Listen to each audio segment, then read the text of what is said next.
जो इंटेंशन है सरकार की, वो इंटेंशन ठीक नहीं है। इनके जो अन्य मंत्री हैं, वो कभी बुलडोजर की बात करते हैं, कभी जो है पताल में भेजने की बात करते हैं।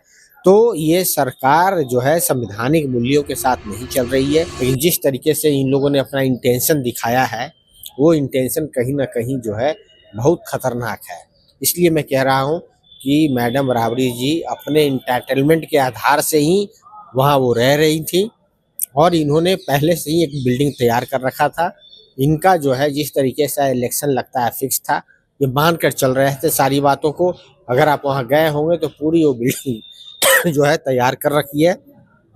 इन सब बातों को देखते हुए ये जरूर एहसास होता है कि नरेंद्र मोदी जी की सरकार नीतीश कुमार जी के कंधे पे बंदूक रखकर ये चला रही है। जिस तरह से विपक्ष आक्रामक रहा है पिछले कुछ दिनों में देखा गया, अब तो संख्या कम हो गई है, उसी तरह से आक्रामक रहेंगे और उठाते रहेंगे। देखिए, हम जो है संख्या का यहाँ बात ही नहीं है।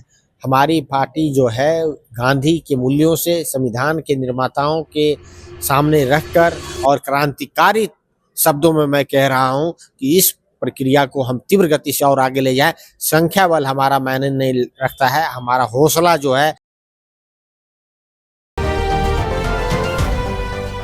नमस्कार, स्वराज पोस्ट देख रहे हैं आप। मेरा नाम है अनिकेत पाठक। हमारे साथ जो हैं राजद के प्रवक्ता, राष्ट्रीय प्रवक्ता सुबोध मेहता जी हैं। सवाल बहुत सारे हैं क्योंकि बात हो रही है बुलडोजर की भी, बात हो रही है कार्रवाई की भी, और बात हो गई है राबड़ी आवास खाली करने की भी। सबसे पहला सवाल होगा, जो राबड़ी आवास खाली करने के लिए कहा गया है, उस पर क्या प्रतिक्रिया राज्य की?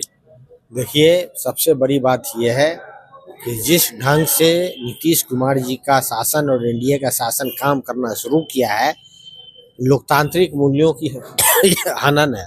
इसलिए मैं कह रहा हूँ कि लोकतंत्र लोक लज्जा से भी चलती है। जिस प्रकार से इन्होंने अभी इलेक्शन खत्म हुआ है, अभी जो है सरकार का गठन हुआ है, अभी सरकार पूरे फुल स्विंग में भी नहीं है, लेकिन जिस तरीके से इन लोगों ने अपना इंटेंशन दिखाया है, वो इंटेंशन कहीं ना कहीं जो है बहुत खतरनाक है। इसलिए मैं कह रहा हूँ कि मैडम राबड़ी जी अपने एंटाइटलमेंट के आधार से ही वहाँ वो रह रही थी और इन्होंने पहले से ही एक बिल्डिंग तैयार कर रखा था।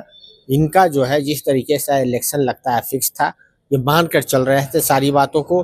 अगर आप वहाँ गए होंगे तो पूरी वो बिल्डिंग जो है तैयार कर रखी है।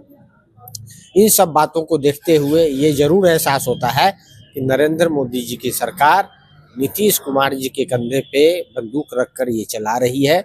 लोक लाज का जो है शर्म खत्म कर दिया, लोकतांत्रिक मूल्यों का शर्म खत्म कर दिया। सरकार उतना ही है जितना विपक्ष की भी सरकार है, लेकिन सरकार जो है 2 कदम आगे बढ़कर ये काम कर रही है, जो कहीं से भी उचित नहीं समझ में आता है। बिल्डिंग की बात यहाँ नहीं है, घर कोई भी हो, लेकिन जिस प्रक्रिया के साथ ये लागू किया जा रहा है, जिस प्रक्रिया को कानून में तब्दील किया जा रहा है, तो कहीं ना कहीं ऐसा प्रतीत होता है कि नीतीश कुमार जी अपने लकीर से हट गए हैं और लोक लज्जा छोड़कर ये जो है लोकतांत्रिक प्रक्रियाओं के ऊपर बाधा है। बदले की भावना देख रहे हैं आप लोग? ये तो मैं खुद ही कह रहा हूँ आपको कि जो इंटेंशन है सरकार की, वो इंटेंशन ठीक नहीं है। इनके जो अन्य मंत्री हैं, वो कभी बुलडोजर की बात करते हैं, कभी जो है पताल में भेजने की बात करते हैं। तो ये सरकार जो है संवैधानिक मूल्यों के साथ नहीं चल रही है। संविधान में हर चीज का प्रावधान है, उस प्रावधान से ही सरकार को चलना है। ना कोई पताल भेज सकता है, ना कोई बुलडोजर चला। क्या करेगा? आप तो कह रहे हैं ना, आप लोग तो यूपी वाला मॉडल का आप लोग जिक्र करते थे, विरोध करते थे, अब तो कह रहे हैं कि हम आएंगे, 400 का लिस्ट बना कर रखे हैं, चला देंगे। अरे ये उत्तर प्रदेश कहीं और है और बिहार कहीं और है। यहाँ लोकतंत्र की जननी है। यहाँ से जो बिगुल फूकती है वो दिल्ली तक जाती है।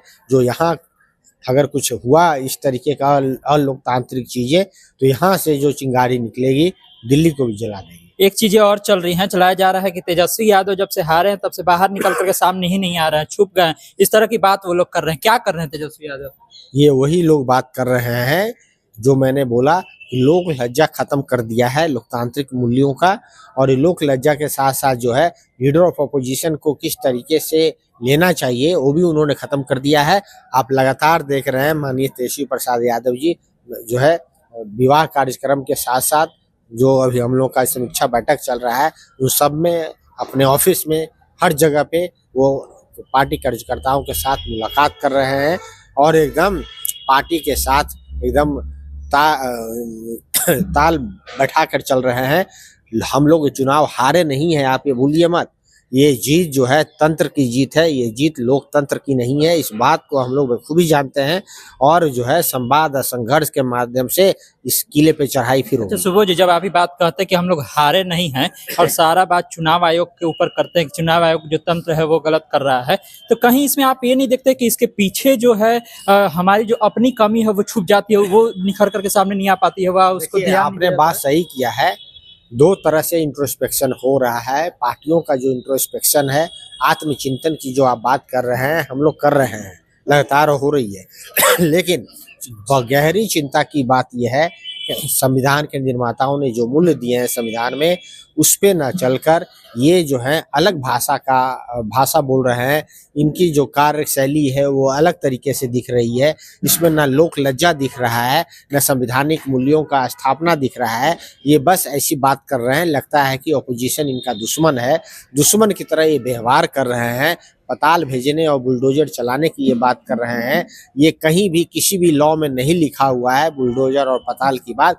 अगर मंत्री ऐसा बात कर रहा है, मुख्यमंत्री ऐसे जो है एक्शन में आ रहे हैं, तो इन लोगों का संविधान को एक बार फिर से उलट कर देखना चाहिए। जो इन्होंने शपथ लिया है, वो जो है शपथ के साथ जो ओथ है, उस ओथ के मापदंड पे खड़ा हो, ना कि ऐसे बात करें, ऐसे शब्दों का प्रयोग करें जो कि कभी हिटलर किया करता था। आखिरी सवाल है मेरा, जिस तरह से विपक्ष आक्रामक रहा है पिछले कुछ दिनों में देखा गया, अब तो संख्या कम हो गई है, उसी तरह से आक्रामक रहेंगे और उठाते रहेंगे आवाज? देखिए, हम जो है संख्या का यहाँ बात ही नहीं है। हमारी पार्टी जो है गांधी के मूल्यों से, संविधान के निर्माताओं के सामने रखकर, और जो है लोहिया जी और जयप्रकाश कपूरी ठाकुर के जो कार्यकलाप रहे हैं, जो सामाजिक परिवर्तन रहा है, उस दिशा में हम लोग काम करते हैं। हम लोग जो है लोकतांत्रिकरण की प्रक्रिया को, सामाजिक क्रांति की प्रक्रिया को, भाईचारे की प्रक्रिया की, आज़ादी की प्रक्रिया को हम लोग बढ़ाने वाले जो हैं हम लोग अयोध्या हैं। और क्रांतिकारी शब्दों में मैं कह रहा हूं कि इस प्रक्रिया को हम तीव्र गति से और आगे ले जाएं। संख्या बल हमारा मायने नहीं रखता है। हमारा हौसला जो है, हमारे साथ जो संविधान खड़ा है, हमारे साथ जो पूरी परंपरा इतिहास खड़ी है, उस परंपरा को ये सम्राट अशोक की धरती है। आप जानते हैं जो चक्र है वही संविधान का प्रतीक है।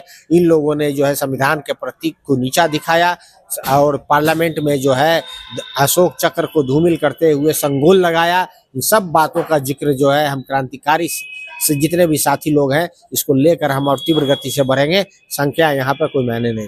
संख्या कोई मायने नहीं रखती है, उसी तरह से आवाज उठाई जाएगी जिस तरह से आवाज पहले उठाई जा रही थी। बात जो है सुबोध जी कह रहे थे और राजद में क्या चल रहा है वो भी बता रहे थे, और जिस तरह से राबड़ी आवाज लिया गया है उस पर क्या प्रतिक्रिया थे वो भी हमने आपको सुनाई। तमाम सारे अपडेट के लिए आप स्वराज पोस्ट जुड़े यूट्यूब पर देखकर हमारे चैनल को सब्सक्राइब कर लीजिए, फेसबुक पेज को लाइक कर लीजिए। धन्यवाद, नमस्कार।